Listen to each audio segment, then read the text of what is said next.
নমস্কার বন্ধুরা, সবাই কেমন আছো? আশা করি সবাই ভীষণ ভালো আছো। আমি রিক্তা দাস তোমাদের কাছে নিয়ে চলে এলাম আবার একটা নতুন ভিডিও নিয়ে, আমার দাদার বিয়ের রাতের ভিডিও নিয়ে। আমরা তো ছিলাম কনেপক্ষ প্লাস বরপক্ষ দুটোই, সেটা তো তোমরা খুব ভালো করেই জানো। তো আমরা বরযাত্রীর গাড়ি ঢোকার আগেই চলে এসেছিলাম প্যান্ডেলে। তো এখানে তোমাদেরকে দেখিয়ে দিই, বলেছিলাম দিনের বেলায় যে রাত্রেবেলাটা আরও সুন্দর লাগবে। সত্যি অপূর্ব লাগছিল রাত্রের প্যান্ডেলটা। ঝাড়বাতির আলোয় গোটা প্যান্ডেলটা আলোকিত হয়ে গেছিলো, খুবই সুন্দর লাগছিল। আর সব থেকে সুন্দর লাগছিল আমাদের বৌদি ভাইকে।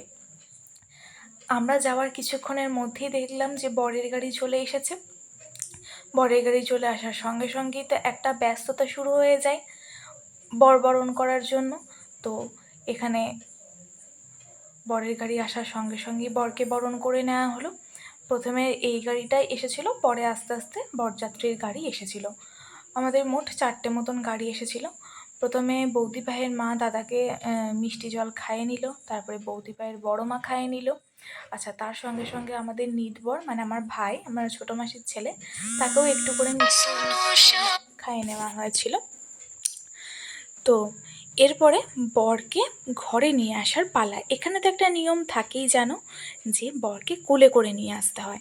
তো প্রথমে তো দাদা ভয় পাচ্ছিল ওদের কোলে চাপতে।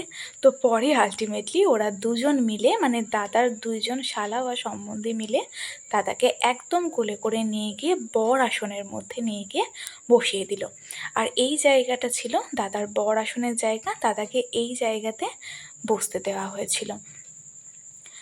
তারা তো বিভিন্ন ধরনের পোজ দিয়ে নিয়ে কয়েকটা ছবি তুলে নিল, যেরকম বড়রা পোজ দিয়ে থাকে। আচ্ছা, তারপরে শুরু হলো আশীর্বাদের পালা। প্রথমে ব্রাহ্মণ আশীর্বাদ করে, ঠাকুরমশাই আশীর্বাদ করার পরে ওদের বাড়ির এক এক করে সবাই আশীর্বাদ করলো। প্রথমে ওনার যে জ্যাঠামশাই, বৌদি ভাইয়ের জেঠু, তিনি আশীর্বাদ করলেন। দাদা এখানে একটা গিফট হিসাবে একটা সোনার চেন পেয়েছিল। এরপর একে একে পরিবারের সকলেই আশীর্বাদ করে নিল দাদাকে।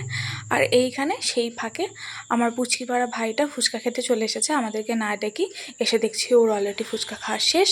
আর এদিকে আমরাও নিতে চলে এলাম কিছুটা পকোড়া। পকোড়াগুলো ভীষণ টেস্টি হয়েছিল, আর কফিটাও খুব ভালো হয়েছিল। আর এই দেখো, আমার এক্সপিরিয়েশনস দেখে তোমরা বুঝতেই পারছো পকোড়াটা কেমন হয়েছে। আর আমি তো সবসময় খেতেই থাকি, আমার তো মুখ চলতেই থাকে। আর এদিকেও দাদাকে নিয়ে এসে অলরেডি বিয়ে বসে গেছে। প্রথমে তো বরের কিছু কাজ থাকে, সেই ফাঁকে আমার মেসোমশাই এসে আমার বৌদি ভাইকে আশীর্বাদ করে দিল। আমার বৌদি ভাইকে আমার মাসির বাড়ি থেকে দেওয়া হয়েছিল পলা বাঁধানো। তো পলা বাঁধানোর ডিজাইনটা কেমন হয়েছে তোমরা অবশ্যই জানিও। আমার শাখা বাঁধানোর ডিজাইন নিশ্চয়ই তোমরা সবাই দেখে থাকবে। আমার শাখা বাঁধানোর ডিজাইন অনুযায়ী কিন্তু আমার বৌদি ভাইকে পলা বাঁধানোটা দেওয়া হয়েছিল। আমরা একই দোকান থেকে গয়না করে, আমার বিয়ের গয়না যে দোকান থেকে করানো হয়েছিল সেই দোকান থেকেই বৌদি ভাইয়ের প্রত্যেকটা গহনা করানো হয়েছিল। আর এখানে হচ্ছিল দাদাকে ঘোরানো। আর এখানে সবাই মানে মজা করে দাদার গায়ে কালি লাগাচ্ছিল, আর আমিও ছেড়ে দেওয়ার পাত্রী নই, আমিও একটু একটু কালি সবারই গালে লাগিয়ে দিয়েছি। তারপরে চলে এলো শুভ দৃষ্টির পালা। প্রথমে 7 পাকে ঘুরে নেওয়ার পরে তারপরে দুজনের শুভদৃষ্টি সম্পন্ন হলো। দুজনেরই তো সে কি লজ্জা শুভদৃষ্টি করতে গিয়ে। আমি বললাম, আরে লজ্জার কী আছে, এতদিন ধরে ফোনে গল্প কথাবার্তা, আর লজ্জা পেতে হবে না, এবার একটুখানি পান পাতাটা খোল। তো দুজনের মধ্যে শুভদৃষ্টিটাও কমপ্লিট হয়ে গেল। তারপরে বিয়ের যেসব বিভিন্ন ধরনের নিয়ম নিষ্ঠা আচার অনুষ্ঠান থাকে সেগুলো হলো, প্রথমে হলো আকন্দ ফুলের মালা দিয়ে মালা বদল, যেটা আমাদের আসল নিয়ম হয়ে থাকে। তারপরে হলো রজনীগন্ধার মালা দিয়ে মালা বদল।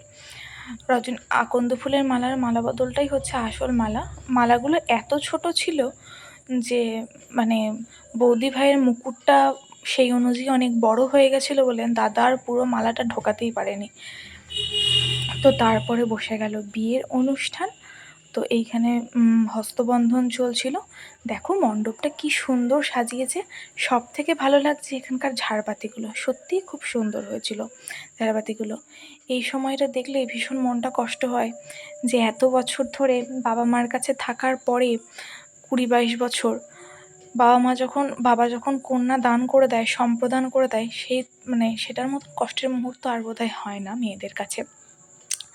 তারপরে তো বিভিন্ন এক এক নিয়ম, যেমন খই ছেটানো থেকে শুরু করে সব কিছু। এরপরে আসল জিনিস যেটা হলো সিঁদুর দান। তো সিঁদুর দান হয়ে গেল। সিঁদুর দান কমপ্লিটের পরে আমাদের একটু নাচা গানা হলো। আমরা বললাম যে চল বাজনা যখন এসছে একটু নাচ গান করি। তো ওদেরকে মিষ্টি জল খাওয়ানোর পরে আমরা ওপর থেকে নিয়ে এলাম। নিয়ে আসার পরে অনেকক্ষণ ধরেই ড্যান্স হলো। ড্যান্স করার পরে আর এই যে দেখো আমার নাচ, আমি তো সব দিক থেকেই এক্সপার্ট, এটাতে একটু বেশি এক্সপার্ট, একটু বেশি নাচ দেখিয়ে ফেলেছি। তো আমার নাচটা কেমন হয়েছে অবশ্যই কমেন্টে জানিও। আচ্ছা, তারপরে আমরা চলে গেলাম খেতে। খাবার ভিডিওটা আলাদা করে দেওয়া আছে, তোমরা দেখে নিও। চলো টাটা।